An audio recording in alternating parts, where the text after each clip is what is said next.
Well, welcome, and thanks to all the members of the press who have joined us today to hear more about the Garden State Initiative's newest report entitled Toward a Fiscally Sustainable New Jersey, Analysis and Recommendations.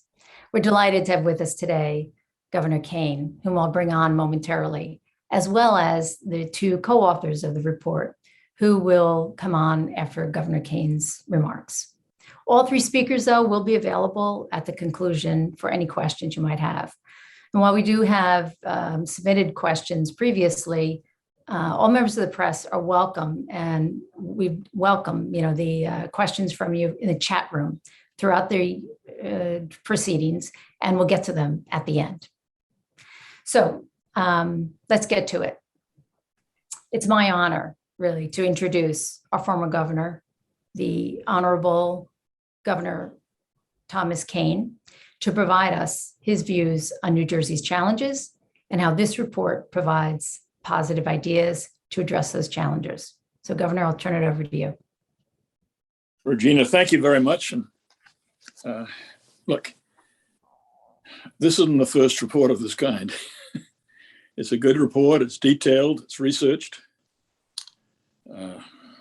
And it's the kind of thing we should all be paying attention to, but it's not the first. And this continues, of course, on the work of Paul Volcker and his group, who are our predecessors.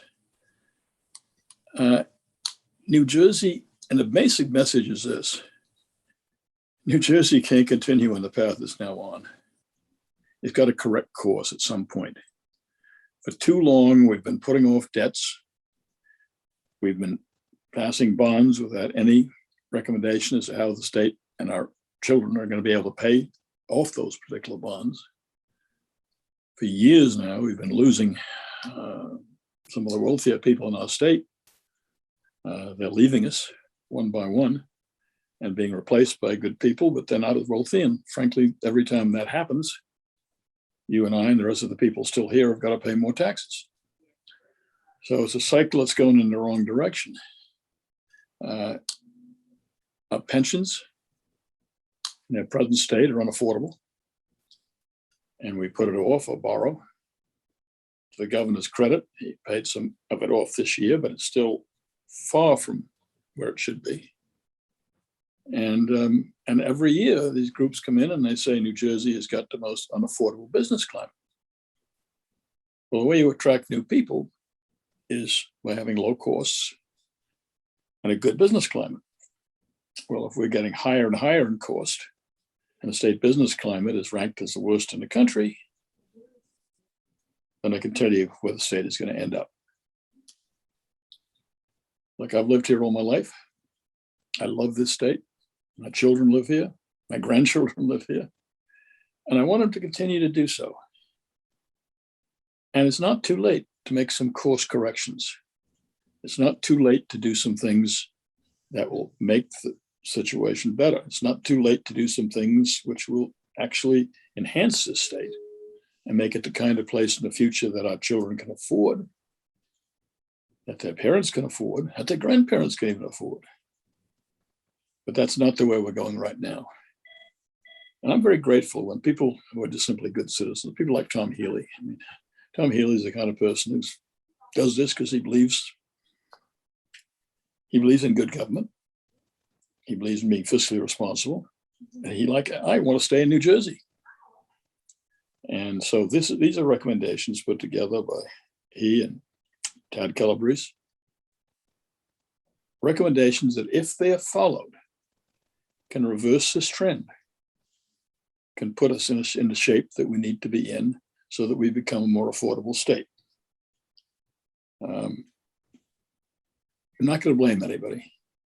There's no point. And the problems the state is now in have been a record of a number of administrations, a number of governors, a number of legislators. So I'm not blaming the governor, I'm not blaming the legislature. But I am suggesting that they're responsible for starting to correct the problem. And here is a path. Here's a simple path. If you follow the recommendations of this report, you can put the state in a position where it's going to be better in the future, not worse. And when New Jersey is a place where I and everybody else want to live in the future and not move to Florida or elsewhere. By the way, it's wonderful being an ex-governor in New Jersey. If you go to Florida, you're recognized everywhere because all the New Jersey people are down there. But okay, this is the time, though, to make change. We got to recognize the taxpayer in New Jersey, even the wealthy taxpayer, is not a cow to be milked. It's a sturdy horse that pulls the wagon. And that's what we got to recognize. We got to make more people move here of substance. And we got to let the people we have an affordable state. So anyway, that's longer than I meant to be, but thank you very much. And let's get into a report. Okay. Terrific. Governor, thank you for that perspective. And as I said, we'll come back and we'll do questions toward the end. So move along. And next I'll bring up Thad Calabrese, one of the co-authors of today's report. So Dr. Calabrese is an associate professor of public and nonprofit financial management at the Robert Wagner Graduate School of Public Service at New York University. That has published articles on public and nonprofit pensions, operating reserves, and debt issuance, and also serves on the Governmental Accounting Standards Advisory Council. Prior to academia, though, Dr. Calabrese worked in the City of New York's Office of Management and Budget. Welcome, Thad. Thanks for being with us today and for your work on the report. Thank you. So that the report covers lots of subjects, as the governor just alluded to. But one I think that's of very current interest is your expressed and Tom's expressed support for continued investment in infrastructure spending. But you do warn that New Jersey officials need to rein in construction costs and make better use of those funds that have been earmarked for capital investment. As we all know, billions of dollars are being collected each year from gas tax and escalating tolls last year on Turnpike and Parkway. And just this week, we learned that now over $1 billion of new commitments on toll dollars from the Parkway and Turnpike be added to the over $2 billion that the Port Authority of New York and New Jersey has committed to an essential project, the Gateway project under the Hudson River. So given all these billions of old and new commitments, that, how can toll and taxpayers be assured that they'll be spent effectively and then on truly essential projects such as the Gateway? Thanks, Regina. Really, one of the largest issues facing New Jersey that citizens should be concerned about is its infrastructure. And the reality is that there is plenty of money for infrastructure. And as we talk through this, we'll see why more money may be difficult to devote to certain important public priorities, because things such as public pension costs, retiree health benefit costs, amongst other costs, but those in particular consume an increasing amount of the state's budget. But there is a fair amount of money that has been authorized for the state to spend on infrastructure.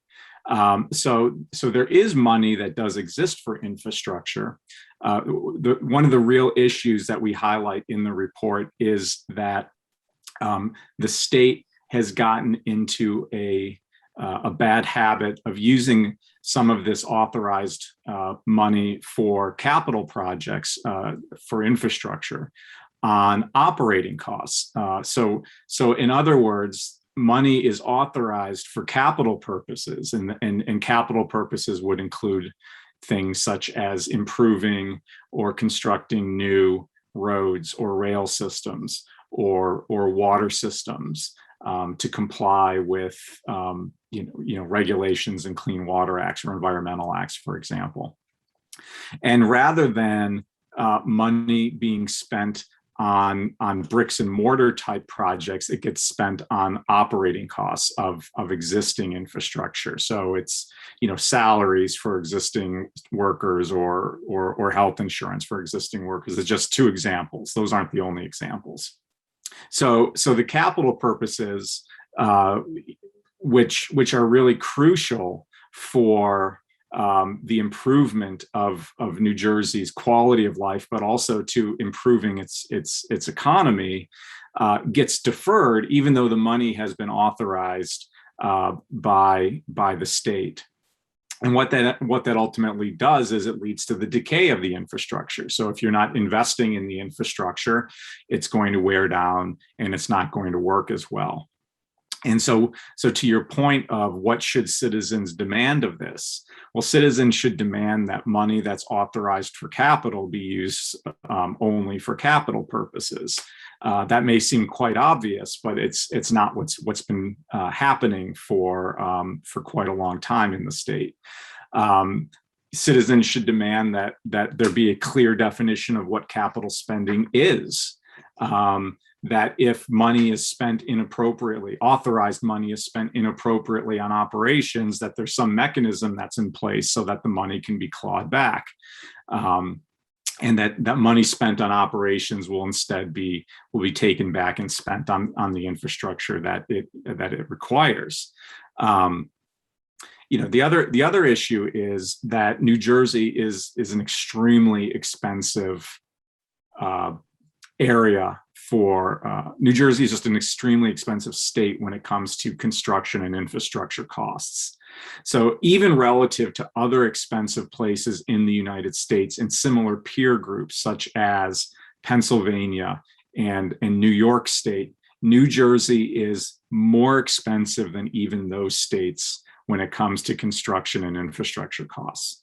So we ask or we call in the report for New Jersey to get its infrastructure and construction costs. We're not asking it to become the lowest cost state in the country. We just want it to be on a level similar to peer states like Pennsylvania and New York. Right now, New Jersey in various types of construction and infrastructure and planning costs are 3 to 6 times more expensive than some of our peer states, and that's just not acceptable for the taxpayers of the state. Money is going in, but we're not getting the outputs or the outcomes from these projects. It's just more money going in without the results that we want. So the other what citizens can also demand of state government is a construction and infrastructure process that's rationalized to help keep those costs down and to push those costs down. Again, we're not calling for New Jersey to be the most inexpensive state in construction and infrastructure costs. We just want it to be more in line with other states like New Jersey.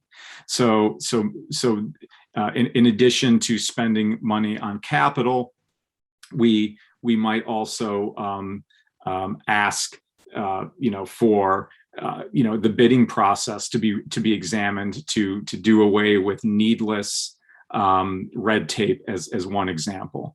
The examination of why labor costs are so much more expensive in New Jersey relative to other states.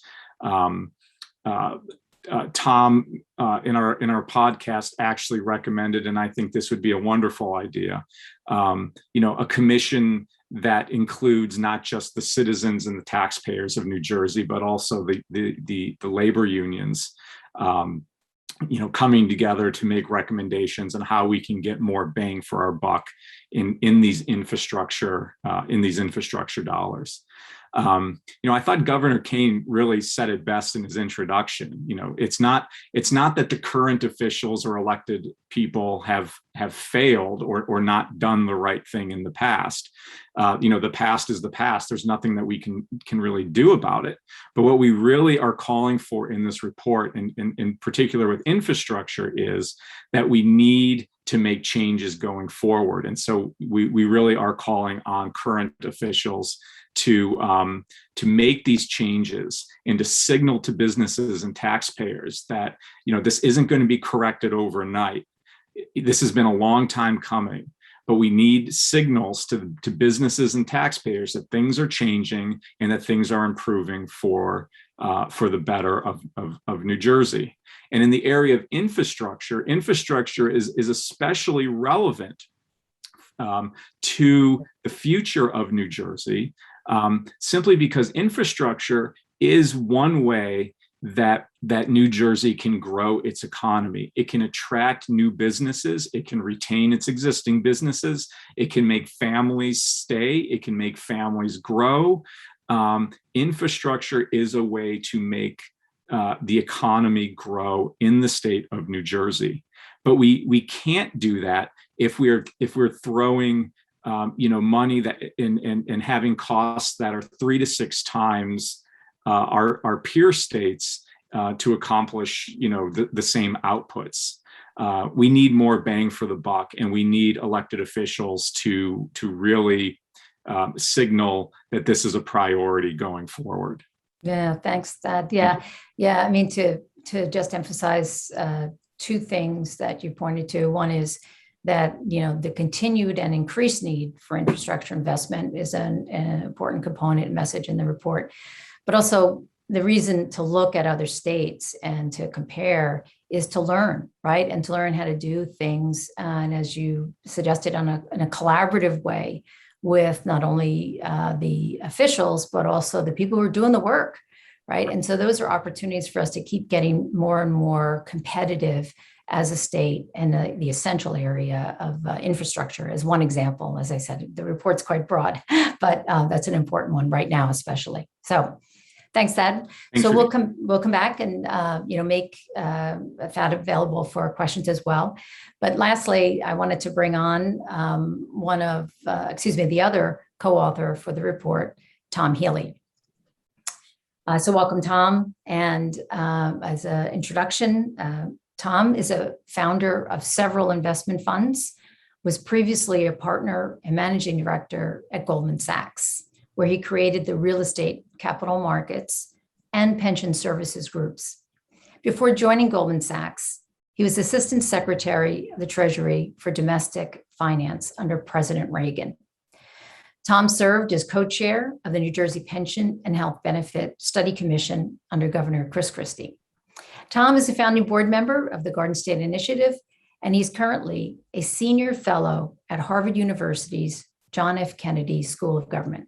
So, Tom, thanks for the work that you did in the report, and we're looking forward to your remarks. Maybe to get us started, I wanted to kind of bring it to the most current kind of context. And in the report, we don't know the ultimate fiscal impact of COVID-19 will be, and your and Thad's report does incorporate some of those negative impacts on our state economy.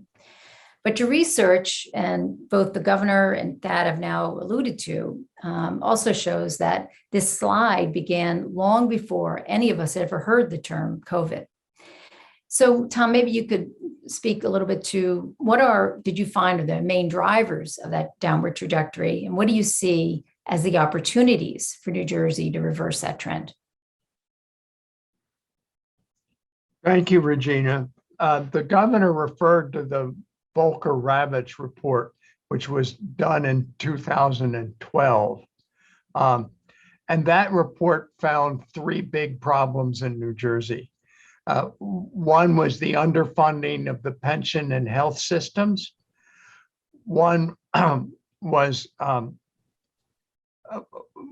the infrastructure, the woeful adequacy of the infrastructure. And the third was the cost of living, an impossible tax situation. Well, sadly, in 2021, 9 years later, Thad and I have found everything has gotten worse. Some things have improved a little bit, but on those 3 in particular, the situation has just deteriorated. Now, you mentioned COVID, and clearly we're all going through a terrible health crisis. Over 27,000 people have died in the state of New Jersey alone. And I can't think of anything worse than that. There is been something nice that has come out of it, which is that Washington has sent the state of New Jersey more than $9 billion in COVID relief cash. At the moment, in this instance, we're sort of awash in cash. But that $9 billion is one time. I would say, by way of analogy, that it's moved the fiscal cliff 2 years into the future, but it hadn't made the cliff any less sharp or the fall any deeper. By 23, we'll have the same three problems.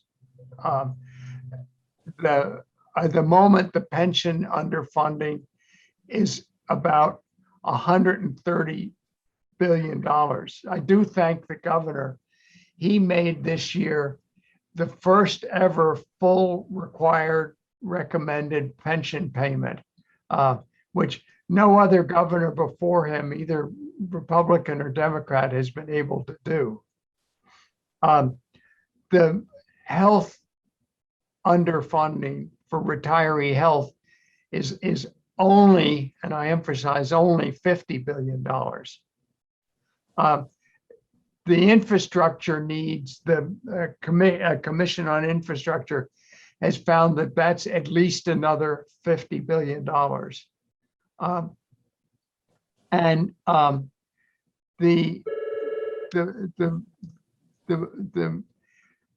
In terms of the people living here, just looking at taxes, we have the highest personal tax rate in the country. The property tax rate is probably close to the highest in the country. The corporate tax rate effectively is the highest in the country. Why any company would want to move here? As a matter of fact, they're not moving here. We have examples of Honeywell and Mercedes and others that are going the wrong direction, and trying to change that is not easy. It's going to take a lot of time, as the governor said, but we make four clear recommendations in the report. One is to hold the line on taxes. The second is to reform the pension and health systems. The third is to make the investments in infrastructure that Thad's just articulated so well. And the fourth is to structurally balance the budget. Even the budget we have now is about 10% based on one-shots and temporary things that aren't repeatable. Our goals, and that's what I'd like to end on, the goal should be fiscal stability for the state of New Jersey. And the goal should be to be in the top 10% of all states, not where we are in the bottom 10%. Thanks. Yeah, thanks. Good summary, Tom. Thank you very much. Yeah, for both the perspective and then summarizing those recommendations from the report. So let's bring everyone back on camera, and we will begin with a question that was, pre-submitted. And Governor Kean, we're going to start with you, and I don't think it'll be a surprise in terms of what the question is. And then we'll go to others that have been submitted. But so Governor, several of these recommendations in the report have been discussed in prior years, yet they haven't advanced. So why not? And do you think they'll be advanced now? Well, I'm always an optimist. I think that because I'm an old guy. I remember the days when we had a AAA bond rating. When I was governor, we were among 3 or 4 states in the country that had AAA bond rating, and because we were fiscally the most responsible. And I say that since then, it's been a series of governors, a series of parties. It's no one's to blame, but we got to fix it. And I keep thinking that we've got good people. These aren't people of bad will who go into government. These are people of goodwill. So we've got to convince them that they're going to be judged not only what they do for the next election, but for the next generation. And because someday somebody's going to pay the piper. And someday all these problems are going to come down on somebody's head. Not this year, not next year, probably not the year after. But a reckoning is coming. And at that point, there'll be a lot of blame to go around to a lot of people. And what we're suggesting is this is a way not only to avoid the reckoning, but to make New Jersey the kind of state that's going to be envied around the country, a place where people want to come to, not leave. Right. Thank you. Tom, Thad, anything you want to add? Good. Okay. Okay. Just on the reckoning, I think what the governor said is exactly right. We have a crisis in COVID, but unfortunately, that's a crisis that's papered over what I call the financial cliff. What that crisis is going to be may end up being that our interest rates that we pay on our debt, which are the second highest in the country after Illinois, that we become even more like Illinois, and we can't borrow in the financial markets. And then that would get the people in Trenton forced to pay attention and act prudently. Agreed. Okay, good. We have a question that's come in, and I wanted to direct it again to anyone, but Governor, maybe I'll ask you, it's a broader question as well. So it's really about the state's economic recovery and what success you expect business owners to have now that the unemployment, the supplemental 300 has expired. And what do you see from people you're talking with, in terms of success with hiring bonuses and incentives employers are offering, maybe in other states, as well as if you're seeing that here in New Jersey? People are having trouble hiring. I mean, it's difficult. My own personal feeling is that will get better as time goes on. I see that problem of not going away, at least being soluble. The other problems we're talking about aren't immediately soluble unless some actions are taken. And I'm the world's best optimist. I always have been. I love this state, but it's very hard to be optimistic about the state's future in a time of our children and grandchildren, unless our generation addresses these problems. Right. Thank you. Thad, I don't know, maybe if you, from another state's perspective on the question that was just asked, have you seen other success on hiring and recruiting? I think I would just be reiterating the governor's comments. I think hiring has been a challenge for firms currently. I think one of the more interesting, we don't talk about this so much in the report, but I'll bring this one issue back to the report. One of the issues I think many governments in the area, New York City, but also New Jersey to some extent, one of the issues that they are facing right now, which we don't know how it's going to play out exactly, is the return to work issue. Will people return to offices in the way that they did in the past? To some extent, maybe if not, maybe New Jersey would benefit a little bit because, you'd have people, in New Jersey instead of commuting in, maybe they'd be spending more of their income in the state. But, from the perspective of a place like New York City, that's going to be a big issue. But to bring it back to something that Tom and I discussed in the report, what that means for states like New Jersey that face high tax burdens, as we point out, is that COVID showed that you can really do a lot of things differently than we thought we could do them, that we could work anywhere, that we could live anywhere. And that many of us choose to live and work in places because of roots or family ties or bonds or whatever. But that's not true for everyone. And so one of the reasons to the first question that was asked about, do we think that changes might start now?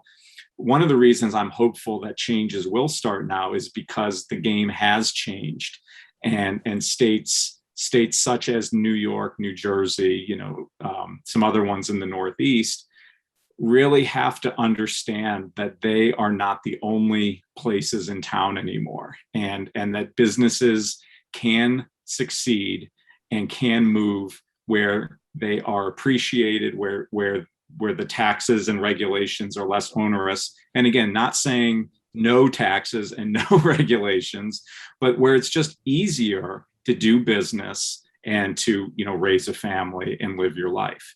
And so I think we're really at this critical juncture right now where people are trying to figure this out. And that's one of the messages that we really wanted to discuss, was that this change is real. I don't know if other people, I talk to people all the time who have made significant changes in their life and work as a result of what happened over 2020 and 2021. Yeah. Well, that's actually, we're at the bottom of the hour, and Thad, that's a great summary of, why we ought to all be optimists like the governor, and, see that this is an opportunity. This is not a, something about the past, it's about the future.